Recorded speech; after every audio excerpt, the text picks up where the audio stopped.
And we are back. We're going to do the colored pencil and pastel pencils. So we're starting off with pastel pencils. I'm predominantly using Carbothello, Stabilo Carbothello pencils. So here's one issue that I ran into is that the pencils don't have the exact color that I need. So I ended up using white a little too much for the highlight area of the face and the body, as well as I used a little too dark of a black right here on the shadowed side of the face. So between those, it looks kind of bad. So what I had to do was come back in with a soft pastel and reintroduce some color. That's a problem you have with pencils. For example, I have a pastel, let's say you get a pastel set, right? So you get soft pastels and you get, let's say, Great American Pastels. So there's 468 of those, right? If you get even a bigger set to choose from, if you go with another brand, so let's say you go with Terry Ludwig, his soft pastels, they have 640 pastels. And now you go to pastel pencils, you're only going to get 60, like you get a box of 60 Carbothellos. So the variance between 60 colors and 640 colors, you've lost so much ability that it's bad. So, but you have to make do, right?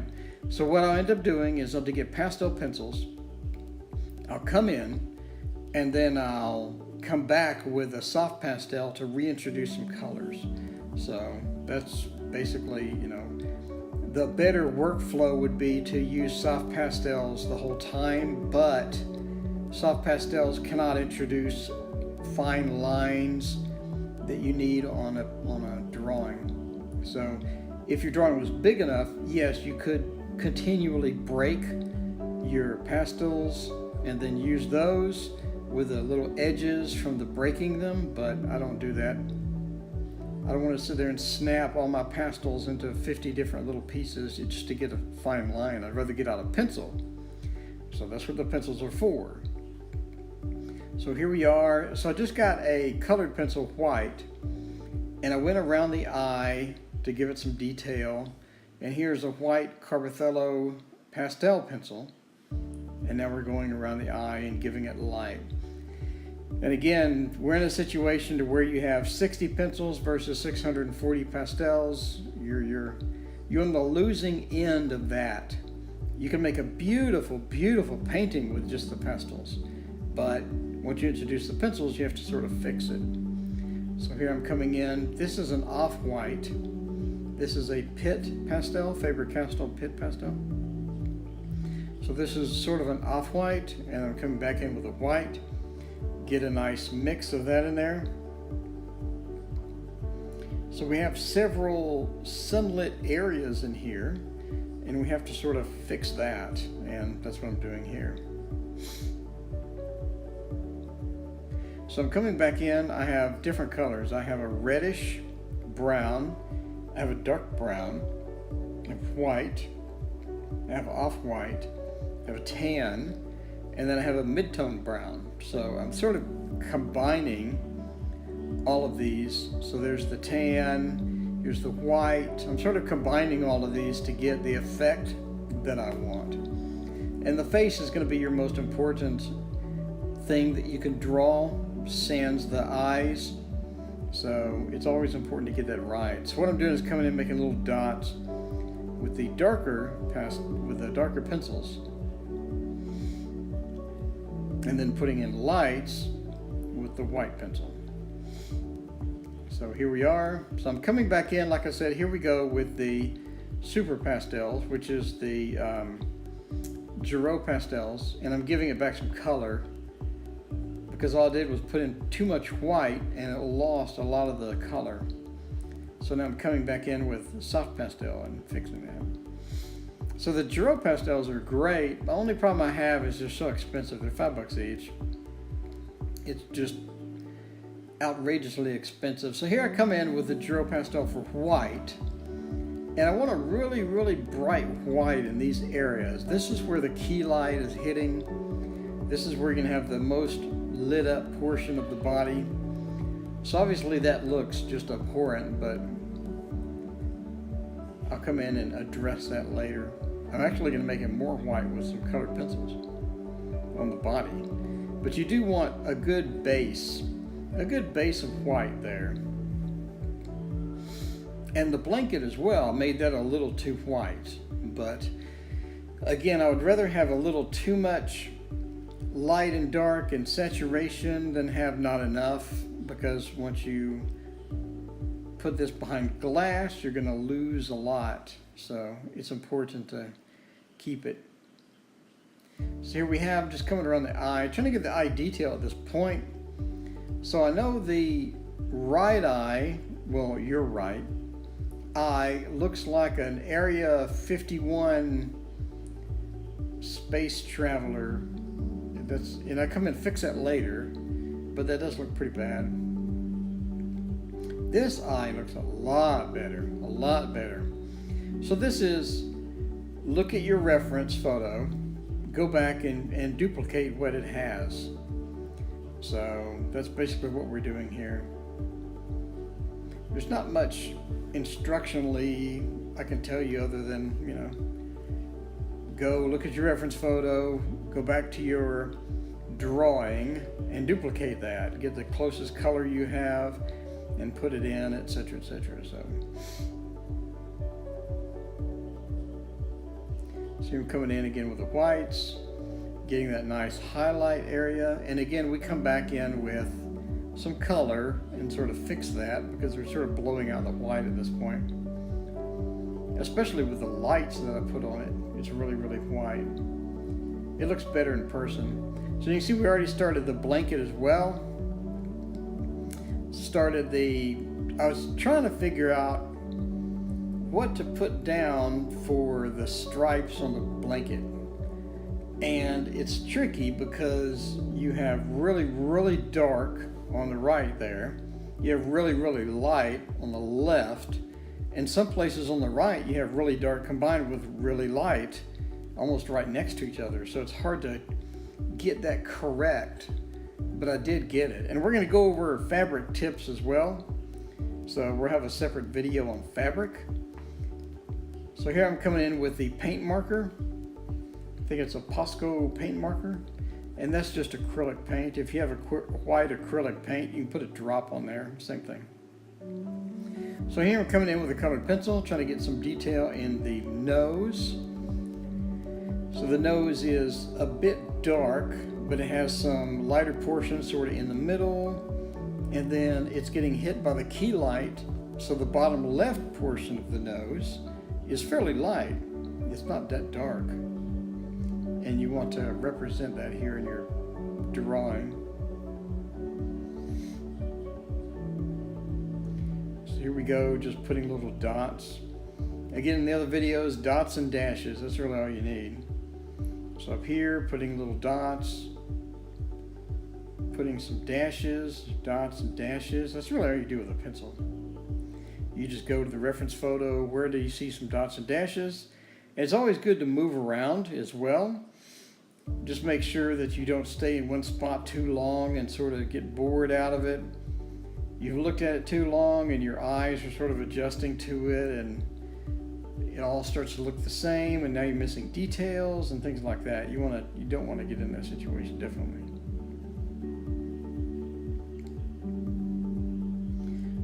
So here we have, again, it looks really blown out on the camera, but it doesn't look that bad in real life. Plus I added color later. So here we're coming in with a red and just making dots, because you do have that reddish brownish. And again, I'm limited with the color palette for the pencils. So here we go with combining colors. And that's a good thing about pastels, right? It's only dust. you can put one dust and add it with another dust and mix it together. It's not as robust as a wet medium. Let's say, get a oil painting basic palette. You can make any color then. So pastels are limited. They're not as robust as like oil paints, for example. You can't really get a limited palette of pastel pencils and mix them. I mean, you could if you had an infinite amount of time, but it would be such a pain in the butt. Not recommended at all. So again, here I come with the whites. I'm making it a little too white, but that's all right. Come in with darks, lights, get a good combination there. And now we're coming into the shadow portion over here. This is a darker brown. And just lightly touching that. Coming in with a tan, get a little tan mix down there. And over here with the reddish brown, getting the nice orangey reddish brown going. So that on the left side there, that's a little darker. And I think my overall drawing when I'm done is lighter than the reference photo, and that's okay, because I think it brings it to life a little better. I think if I had duplicated it exactly, it wouldn't have the sparkle that it has now. So one mistake I made here, something that prevent you from doing it, even though the reference photo, you'll notice has almost a straight up line that separates the darker leg and body from the white on the chest. So I did that here. Unfortunately, instead of making it gradual and soft, I made it a hard line. You can see a definitive dark line, and it looked terrible. And I spent too much time trying to fix that. So don't do that. All separations of colors, whether you're going light to dark, dark to light, whatever, one color to the next color, you want it a nice, smooth transition. You want to be able to look across the pet and it'd be like water, right? Water just makes smooth waves. One wave goes in the next wave, which goes into the next wave. It's all smooth and flowing. That's how you want your drawing to be. You don't want someone's eye to suddenly stop somewhere. You want it to be nice and smooth and flow from one part to the next part. And stuff like that hard line you see at the bottom of the chest, that ruins it. Don't do that. That's why when you trace, make it real light line, because you don't want to have an odd line in the middle of nowhere suddenly.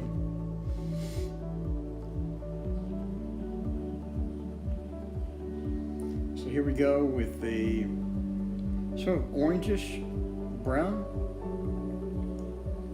Sort of just touch on that a little bit.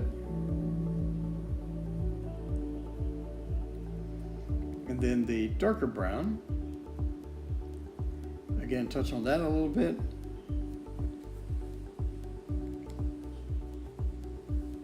Just to get a combination there.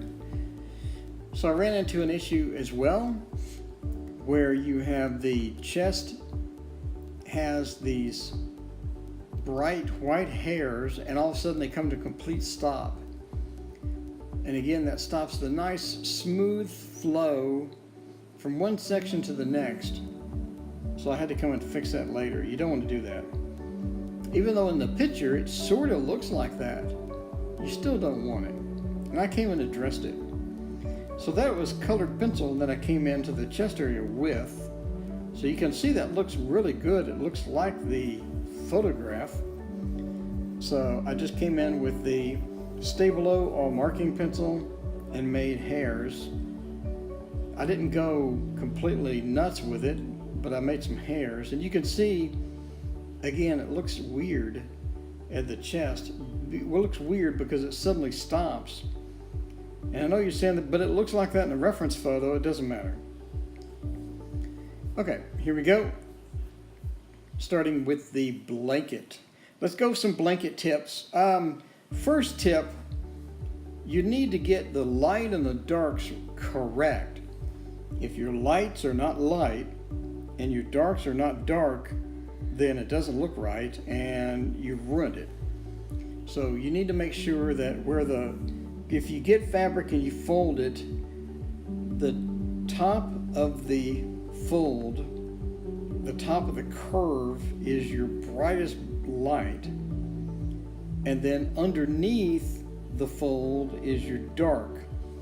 And also underneath the fold, if you have more material, that material is going to be a little darker than the top material because there's no light hitting it, right? It's in the shade.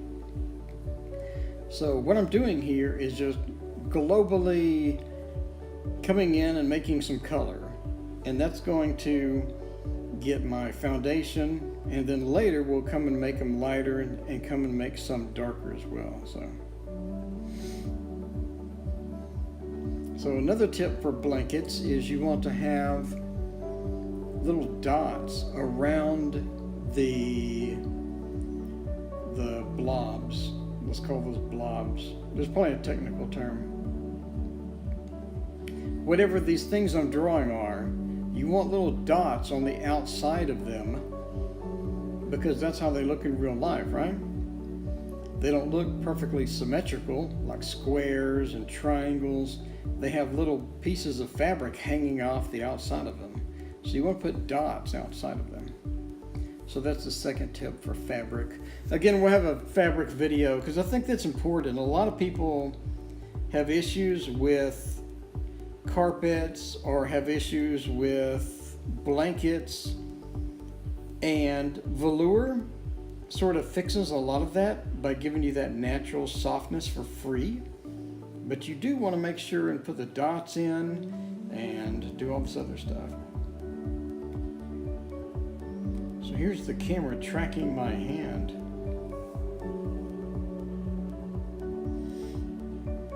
So here I'm just putting the lights in where the lights go. Now, if you want to look exactly like the photograph, which I don't, but if you want to, you can come in with white and then come back in with sort of a yellow, like an off-white yellow, and that will duplicate your photograph at that point. So you see I'm adding dots. You see those dots on the outside of the patterns? You don't want them symmetrical, or you don't want them like evenly spaced. You want random dots right outside that pattern. So you see, look at that. That makes it look real. And now you have this beautiful, beautiful fabric detail by just putting the dots on the outside of it. And hey, you can put dots here and there occasionally as well. So now I'm going on the inside of these blobs and putting darker dots, which also will give the representation, will give you, more of a representation of fabric. Because fabric is, well, blanket fabric is a bunch of, sort of dots. So now coming in with the off-white. So this is like a light gray. Again, Giro Pastels, I'm not sure what the number is. But this is sort of a light gray, and I wanted to get an off-white here, but I don't really have an off-white. So I just use this gray. In reality, you would want this yellowish off-white you have in the picture, you'd want to duplicate that. But I did not have one of those. So we're using this, a gray. Now we have white and gray, but I think the overall result looks good. Sometimes you don't want to duplicate the painting exactly, the drawing exactly. You want to just have your own style and your own methods and things like that. I think if I would have stuck to the reference photo exactly, it would not have looked as good. I think lightening it up a little bit, making it a little more airy and fun, I think brought a lot of life to the drawing and the dog. So as you can see from the left, the dog's name is Little Bit. which was a common name in the South for a few years. Everybody that has a small dog would name their dog that. I think that sort of went out of style since then, but I'm not sure what the origins of it is either. If you know the origin a little bit, please let me know. So this was another mistake. I put black under these shadows. It should not be black. It should have been a dark red or a brown, dark brown.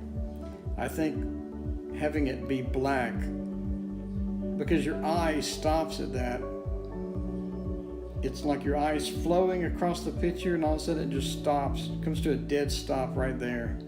So that's not what I wanted. I come and fix that later, but you know, if you're doing this, if you're doing a painting, drawing, be sure not to use black just randomly out of the blue when you don't have it anywhere else other than, you know, the eyes. So now we're just coming in and making the fabric. So another good tip is make sure that your blobs in the fabric aren't all symmetrical and one color.